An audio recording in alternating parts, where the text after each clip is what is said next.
सबसे पहले तो मैं आप सबको हृदय की गहराइयों से आपका सबका आभार प्रकट करता हूं कि आपने 2023 के इस विधानसभा चुनाव में, इस रण में, इस युद्ध में जो असत्य के खिलाफ सत्य की लड़ाई थी, अधर्म के खिलाफ धर्म की लड़ाई थी, उस लड़ाई में आपने धर्म को जिताया और यहाँ से कमल खिलाकर हेमंत जी को रिकॉर्ड मतों से जिताकर भेजा। इसके लिए मैं आप सबका वंदन करता हूँ, अभिनंदन करता हूँ और पूरे राजस्थान की जनता का भी आभार प्रकट करता हूँ कि जिन लोगों ने 5 वर्षों में सिर्फ लूट और झूठ की दुकान राजस्थान में चलाई थी, उसको राजस्थान की जनता ने ताला लगा दिया। कहा कि हमारी गलती हो गई, अब राजस्थान में सिर्फ और सिर्फ कमल खिलेगा। और मैं ये जरूर कह सकता हूं कि जिस प्रकार से यहां की जनता ने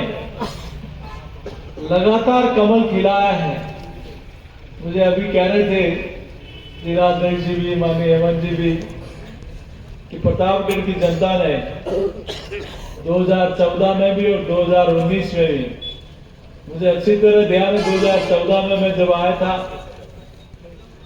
तो आदरणीय नंदलाल जी मीणा साहब मंत्री थे, हरनौत में एक सम्मेलन हुआ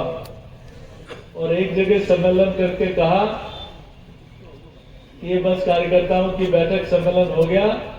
अब आप जाओ दूसरी विधानसभा देखो, यहाँ से 50,000 मतों से कमल पार्टी को विजय बनाएंगे। मैंने कहा मैं आऊंगा नहीं और कैसे, और 50,000। और आप देखो कि उस समय प्रतापगढ़ ने भी 50,000 से ज्यादा का रिकॉर्ड बनाया। और आप सब ने, उन्होंने जो इस क्षेत्र की सेवा की, उसी का पुण्य प्रताप है कि भगवान महादेव ने,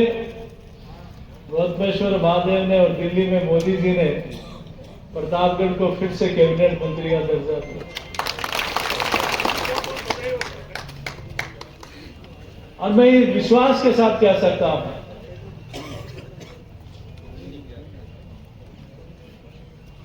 कि अब ये डबल इंजन की सरकार प्रतापगढ़ में विकास की कोई कमी नहीं रखेगी, अब मैं विश्वास के साथ कह सकता हूं। और पहले भी जो विकास हुआ है, आदरणीय नंदलाल जी मीणा ने कोई कमी नहीं रखी और मोदी जी के प्रधानमंत्री बनने के बाद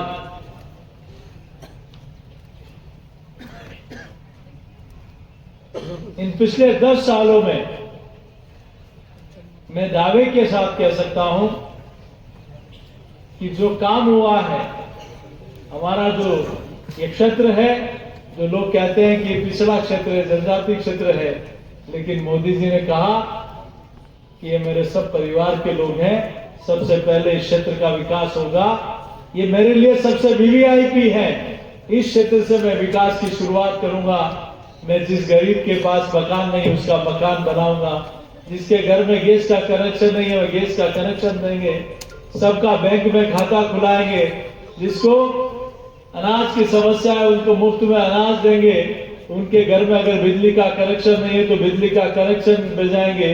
गांव में बिजली की व्यवस्था नहीं है तो ट्रांसफार्मर लगाकर नई व्यवस्था करेंगे, हर किसान का किसान सम्मान निधि के माध्यम से पैसा देंगे, आयुष्मान योजना में 5 लाख तक का मुफ्त में इलाज करेंगे, हर पंचायत में 12वीं का स्कूल खोलेंगे, यहाँ गांव में चिकित्सा की व्यवस्था सुदृढ़ करेंगे। मैं सोचता हूं ये काम अगर पिछले 60 वर्षों में